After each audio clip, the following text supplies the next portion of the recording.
And now, for your listening enjoyment, something that comes out of the darkness.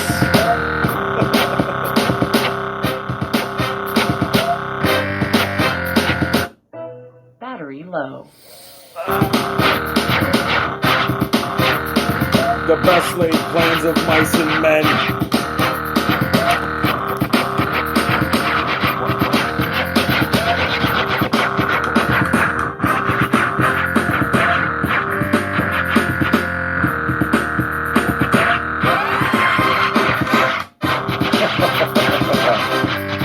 Yes, that's right. Back again. Let's ride!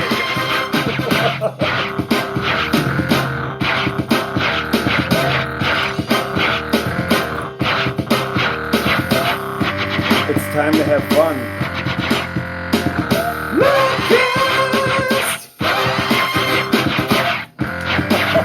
And you know where and stuff.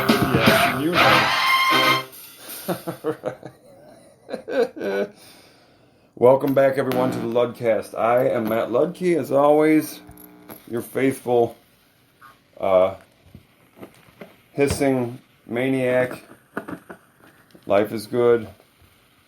Are you guys hissing again? Do you detect the hisses? No, we do not. Okay, awesome. Then we're golden. Until you listen back and go, why is all this white noise? No, anyway, we are here. I'm here as always with Jesse McSpliffles, the one and only. Say what's up, man. What's happening, y'all? Very nice. And we are joined today by a friend from the old school. Say hello, sir. Identify yourself as you wish to be identified. Greetings. Yes, this is Brad, here to join this Ludcast. Absolutely enjoyed the extended intro music and lyrical title. I mean, wow. Not enough just to say it. One must sing it. One must rap it. One must share it. Yes. Yes, it was wonderful. Oh. I mean, it could have kept going. I mean, obviously, your listeners, they're familiar with it. I could have taken another 20 minutes. I'm telling you, awesome. the remix, yes, man. The KMFDM remix of that. Come on. Awesome. I mean, it was missing Shakebox.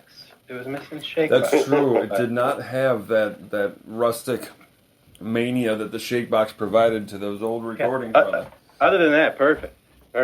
Nice. So, anyway. Good to be here. Yeah, for sure, man. It's been a while since we first talked about doing it, and so it's good. I'm excited that we're making it happen, man. It's cool. It's been a long time coming. Yeah. Well, first and foremost, I guess maybe we start in just a basic how we know each other kind of thing. We've all known each other for decades, literally decades, and kind of grew up in similar places, certainly a similar area, and there's one person that kind of ties the three of us together forever in a way. Yes, a family and a factory. Yes, that's right, and I mean, George has become almost a legend on the show. He's certainly like a mascot. We've touched on on many tales of who he was, but who was he to you? To myself? Yes. Well, I mean, truthfully, he is my cousin, and he is my my ticket into this carnival. Always was. Mm-hmm. I don't think you guys would have ever had me around if it wasn't for him, for sure. But it was always that way. I mean, because we knew each other from our first memories. Sure. He came into my life. I don't remember a time in my life that George is not there. Meaning that includes my 3-year-old birthday, my 2-year-old birthday. Mm-hmm. I remember So, I mean, just quick background. He and his brother, Mm-hmm. Eric, Mm-hmm. and his sister, Maureen or Muffy or Mo, were adopted when I was like 2 years old. So I kind of remember them arriving. I kind of remember them being around me. They were across the street, and there's certainly photographic, record that produces at least false memories in my mind of them being right there, Sure. But I definitely remember waiting all day for them to arrive for my third birthday party. And, that was like the highlight of my day was my cousins like coming. So, it's that deep. It's that rich. He schooled me. He shamed me. He made me grow. He beat me. His brother beat me. We would play war all night, and if you started to fall asleep, the reward was a punch in the arm. I mean, you were going to be up. It was that kind of a activity and relationship. Grueling. Brutal. Yeah. They had like these three plywood bunk beds that were built into their rooms whenever they were kids, because it wasn't just them. Like, there was a young man who lived down the street from them whose parents committed suicide. His name was Reuben, and they brought him into the house. So there was 3 bunks, and I don't really know who had the top one, but they used to like force me up to the top and then force me to jump off. Like, it was like, it was fun. It was like intense. It like taught me things like as a kid, but lots of things took place in that house. It was always an adventure, always a journey. Yeah. And it continued into, obviously, adulthood. all the way into adulthood. Yes, it did. All the way. That's right. Right. He was always... Yeah, I remember Reuben. Yeah. But I didn't know the backstory on that. I didn't either. I didn't understand the connection. I heard that. Yeah. Yeah, actually, I liked Reuben. He was pretty cool. He was always cool to me. He helped me out one time at Cub Scout, like day camp. Like, these kids were picking on me, and I was all like, I started crying, feeling sorry for myself. And he's like, "Come on, man." He's like, "You're bigger than this, man. Don't do this. Don't be a puss, kid." Yeah, he was cool. I liked him. But do you think that was Big Timber, like Two Rivers Council? Yeah, that was yeah. Right on. Yeah. Right on. Yeah, so, Reuben was so into Fame on Friday nights. Like really? Dancing show. And when Fame was on, that's what was on the TV forever. In that house, and nobody was even allowed to talk to him. Like, he just loved Fame. At least it was balanced. He wanted to live forever. That's right. He wanted to learn to fly. Yeah, baby, remember my name. Reuben. He's the first person I ever saw do a head spin. Oh, shit. Right on. I remember that. Because in the genetics, they got a stronger neck. They don't really snap like that. Just kidding. Come on. There it is. Yeah. Got a really strong neck, Now. We're going into Boondocks territory. You ever... Well, and whenever I talked about him, I didn't even mention that he was black. So totally, he was just Reuben. He was just. That's Reuben. how. Yeah, that's how. That's how the household was. They took him right in. That was 81, 82. There was no.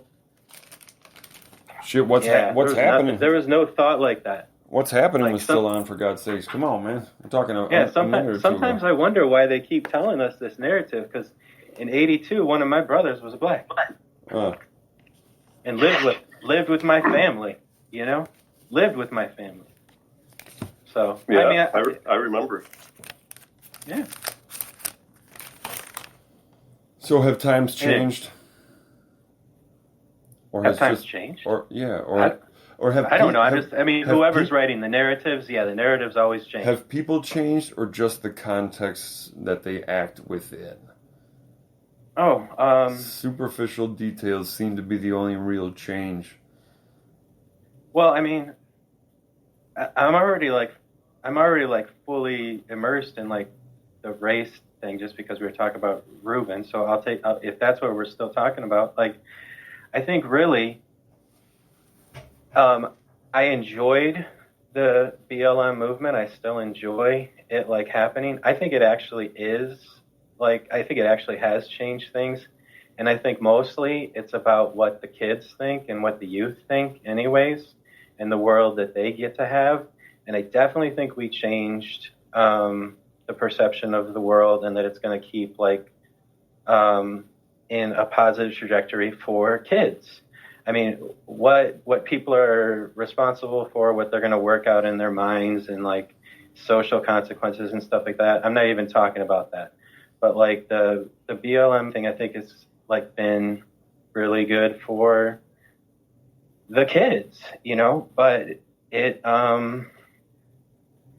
I think like they wanted to divide us a little bit more. I think they wanted us to riot a little bit more, and I think we were successful, and I think we chose peace because in the fabric of our lives and our stories are the Reubens. I don't mean to just like call him a pert like that because he's a brother, but I'm just saying we all have our story, and it included brotherhood, it included friendship, it didn't include like racial division. And so we weren't really the powder keg that they thought we were going to be around that issue. We actually all love each other. So I think we were successful with that, you know, in that narrative. I would agree with you. And here's the thing. Obviously, we come from a town that was pretty mixed. I mean, it had a lot of mixtures happening in there. But we were able to take the piss out of each other. And if it had been even along racial lines that we took the piss out of each other, I think, were well-rounded and balanced enough people that we understood that it's when you bust somebody's balls that you like them. At least, right. Especially in like Chicagoland. I don't know. In a lot of places it may not be that way. But in Chicagoland, busting your balls is a sign that I like you enough and I just want to have some fun with you. It's when people ignore you completely or pretend you don't exist that you know that something's wrong or that the dynamic is not favorable. But yeah, I think a lot of that was based on the fact that, you know, we were just there to help each other have a good time and be balanced as could be. Yeah, and I mean, I definitely think the dynamic of hurt has changed. I mean, I don't think we're as willing to hurt each other as we were, but yes, you know, all of that, you know, I mean, it's beautiful. It's good. And thank goodness for Reuben and Fame and solid gold dancers and roller skates, you know. Xanadu. Ooh. You know what? Olivia, that is still a real good watch. We sang the praises of ONJ on this very podcast just a couple episodes back. I mean, you can't, you know, she had a great voice. There's no doubt. Great voice. Unfortunately, she stepped from Xanadu to Let's Get Physical. But you know, it was the '80s. Everybody was high on cocaine. I don't know what to tell you. My grandfather, he was like really into technology, so he was always like getting technology, and he had a laser disc player, and one of them was Olivia Newton-John. Let's Get Physical. Little steamy room, some spandex clothes. What's going on? That's softcore porn, ladies and gentlemen. I see you've seen it a couple times. Well, there used to be in the early, maybe to mid '80s tops, there was this show on. And it was late at night or later in the evening, whatever, before the snow fell on the TV, which most people wouldn't understand. But those of us of a certain age remember when TV would just shut the hell off, and that was it. They'd play the flag, and the flag would be there with the fucking. That was nice. It was a nice way to say, hey, the day is ending. Go to fucking bed. The flag is up. We're playing the Star Spangled Banner. Get your ass in. But. the show would come on, and it was probably like maybe